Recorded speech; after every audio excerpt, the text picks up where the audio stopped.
Ikamatha video ya msiku la lero mukhala mutadziwa komanso kumvesesa nkhani yokhuzana ndi chisitima chachikulu chimene chinapezeka nokuti chamira pamadzi ndi mukhalanso mutamvesesa bwino zimene zinachitisa zonse. Dzina langa ndine Samapita ndipo iyi ndi video imene tikufotokozereni za Titanic. Ndiye ndikupempheni kuti tikhale limodzi.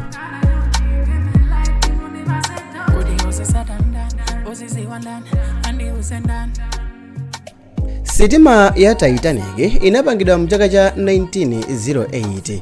Sitimayi inapangidwa ndi kampani ya Harland and Wolff amdziko la United Kingdom, ndipo iyoyi inapangidwa kwa zaka zokwana zitatu ndipo inamalizidwa kupangidwa pa 31 May mchaka cha 1911 ndipo ndalama zokwana 1.5 million pound ndi imene panopa ndi pafupifupi ndalama yokwana 200 million pound ndi imene inagwiritsidwa ntchito kuti sitimayi itheke.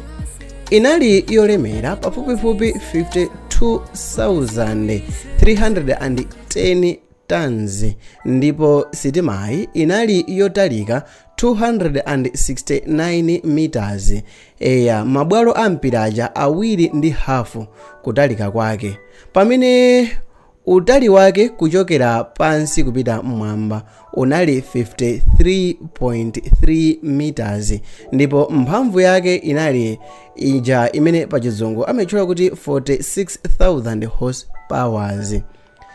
Inali yothamanga pafupifupi 43 km per hour ina iliyonse ndipo inapangidwa kuti itha kunyamula anthu okwana 2,453 komanso ogwira ntchito okwana 874 pamodzi anthu onse ngati 3,327.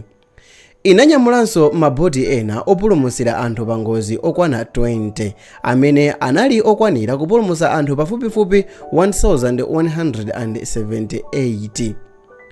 Thomas Andrew Jr. amene anali opanga zombo ku kampani yotchedwa White Star Line anamwalira pa ngozi ya Titanic yomweyo. Titanic inali pansi pa ulamuliro wa Captain Edward John Smith amene anatsika ndi sitimayo mu nthawi imene inkamira, komanso J. Bruce amene anali chairman wa White Star Line amene anakwanisa kupulumuka pokwera sitima zopulumutsira anthu.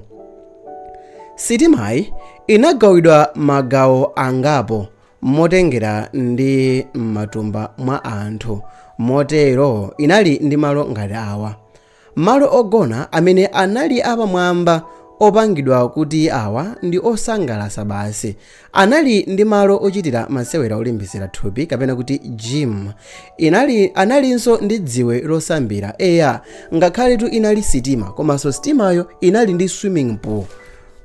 Madzi ake anali fresh. Tipitirire. Inali ndi zipinda zosutiramo fodya aja pachizungu amene amati ma smoking room. Awa analinso ndi malo odyera abwino kwambiri, mabafa anali abwino kwambiri amakono, makina otumizira uthenga amphamvu a anthu okwera komanso anthu ogwiritsira ntchito momwemo. Sitima ya Titanic inali ndi zida zachitetezo chapamwamba monga mwachitsanzo inalinso ndi ziseko zija zosekera madzi kapena kuti hydraulic, komanso kuphatikizapo zinalinso ndi ziseko zina zoyendera remote kuonesesa kuti madzi sakulowa. Kuyankho kuna kuti chiseko chakuchiseka chimafika mpaka na pansi chilichonse bwinobwino kuchiloka kuti madzi takhala kuti mwina mwake akulowa musitimamo, muzipinda izizi asafikiremo.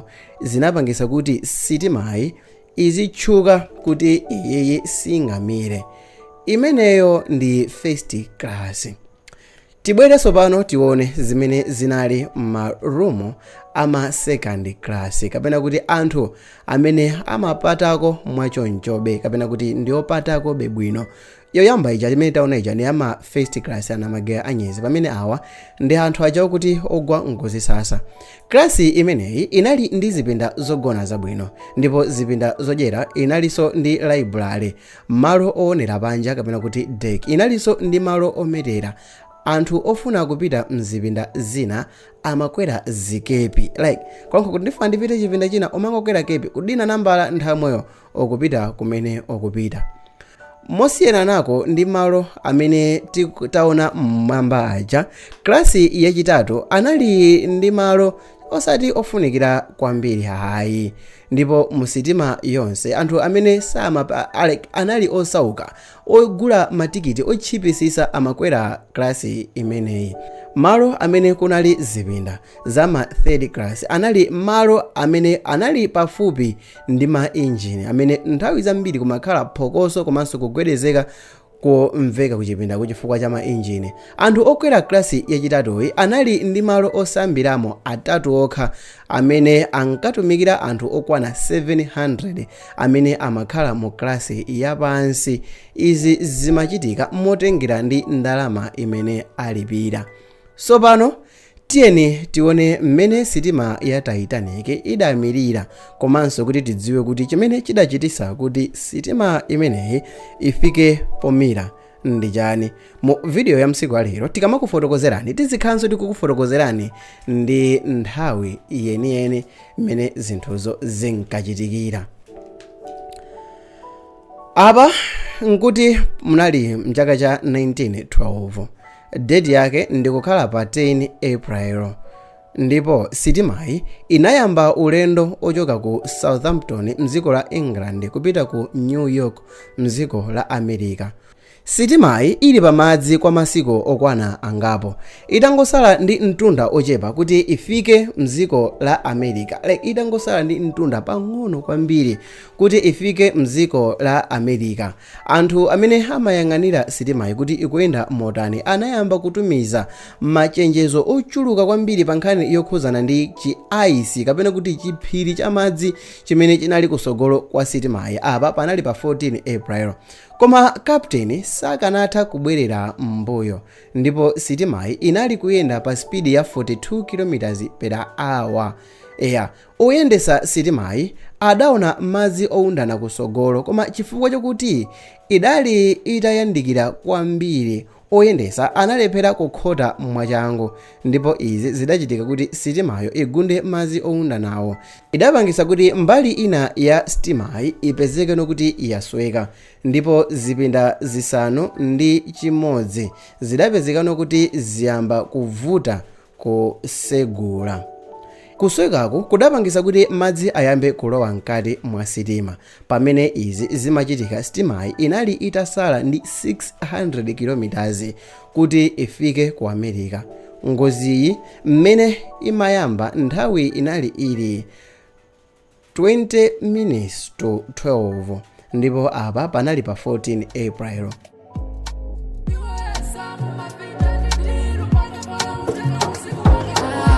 Zidachitika izi, sitimayi inayamba kumira, koma pang'ono kamba kuti madzi amene anayamba kulowa amalowanso pang'ono. Madzi wakumbukirani kuti amalowera paja pamene panamenya iceberg chifukwa kuti panalipo kuti paboka kapena kuti patsweka. Ogwira ntchito mu sitimayi anayamba kutumiza mauthenga poyasa ma flares kapena kuti zija zimene zimaoneka ngati makombola zimanyamuka kupita mmwamba ndi kukaphulika. Koma anthu ena sanazitengere serious, ndipo anthu ena anayamba kupezekano kuti akutumiza ma radios komanso sitima zoyandikana nawo kuti azindikire kuti anthuwa sali mu mtendere. Ataona kuti zinthu zayamba kuwavuta, anayamba kuchita release ma rescue boat kapena kuti masitima opulumusirapo anthu, ndipo anayamba kupulumusa azimayi komanso ana. Kunali phokoso lakulira kwa anthu, kamba kamantha komanso kudzidzira pamene anthu ochuluka anafa chifukwa chozizira. Pamene nthawi imakwana exactly 20 minutes past 12 mmamawa kapena kuti mbanda kucha wa pa 15 April, like kuti padusa 40 minutes. Otumiza mauthenga mu sitima ya Titanic anapempha thandizo kwa masitima ena kuti azawathandize, koma pa nthawi nkuti onse anali kutali, ndipo kuyandikira zinatenga kuti afike pamalowa zinatenga ma hours ochuluka, ndipo anawapeza, koma ngakhale kuti anawapeza mochedwa. Mu nthawi imene amayesera kulumikizana ndi masitima ena amene anali nawo pafupi, kunaliko kuti akuyeserabe ndithu kupulumutsa anthu kudzera m'maboti opulumutsira anthu, ndipo boti yoyamba kuchoka inatenga anthu okwana 27 m'malo motenga anthu okwana 65. Ndipo mmodzi mwa ogwira ntchito mu sitima ya Titanic analandira foni imene inaonjezera kukhumudwitsidwa makamaka kwa anthu pamene amakamba zokuti sitimayo sitenga nthawi yayitali isanamire potengera ndi mmene madzi ankalowera. Anthu anali akumvera nyimbo za oyimba ena amene anali kukwera ndi kumasangalatsa anthu mu sitima imene ya Titanic. Pamene sitimayi inkamira ndi zakuti anthuwa anakana kuti sitikufuna kupulumuka, sitikufuna kuti mutiombose ife, mutiombose mwina mwake mutamaliza kuombosa wina aliyense, koma tikufuna tikhalebe ndi anthu onse, tiwapasire nyimbo zauzimu mpaka kufikira munthu omalizira. Ndipo ndikukusimikizirani pano kuti nyimbo imene anthuwa ankayimba inali ija yokuti Near my God to thee. Ambiri mwaidziwa ino. Ndi nyimbo yotchuka imene imayimbidwa ndi mipingo yambirimbiri. Mmene nthawi imakwana 18 minutes past 2. Kuwala kwa ma lights amu sitima imeneyi kunaleka, kenaka sitimayi inapezekano kuti yathyoka ndipo yalekana zakhala mbali ziwiri, ndipo malipoti amaonetsa kuti izi zinachitika mu nthawi yokwana 6 minutes yeniyeni. Mmene imamira inayamba kuyenda pafupifupi 48 km pa ola ina iliyonse kuti ikafike pansi penipeni pa nthaka imene musiku la lero Titanic idakali. Ma thousands ama passenger a sitimayi pamene inamira anagwera m'madzi odzidzira kwambiri. Anthu amene amayendesa sitima zopulumutsira anthu anachedwa zotsatira zake. Onse amene anagwera m'madzi anafa. Tsopano chiwerengero cha anthu onse amene anamwalira chifukwa cha ngozi imeneyi ndi anthu okwana 1500. Pambali pa anthu ogwira ntchito mu sitima amene analipo anthu okwana 700, gulu la anthu osapata kapena kuti ma third class anafa anthu ochuluka. Awa ndi amene anali pansi penipeni pa sitima, ndipo gulu la anthu okwana 710 amene anapulumuka ndi anthu okwana 174 okha basi. Zikuphunzitseni nthawi zina kuti kusauka nthawi zina zake kuzatibweseresa mbuyo. Okay, ndikuseka sinkhani yabwino. Izi zinachitika kamba kuti gulu la anthu amu third class uthenga wokumira kwa sitima anauzidwa mochedwa, komanso azimayi ndi ana zimapezeka kuti akukanizidwa pokwera pomanena kuti sakuyenera kusiya amuna awo. Yeti malamulo amu sitima malamulo amayankhulano kuti akuyamba kupulumutsidwa ndi ana kenaka amayi, koma anthu onse amu third class anthu ambiri amakanizidwa kuti sakuyenera kuwasiya amuna awo. Yeti amuna awo akudikirano kuti ayambe kupulumutsidwa ana ndi azimayi.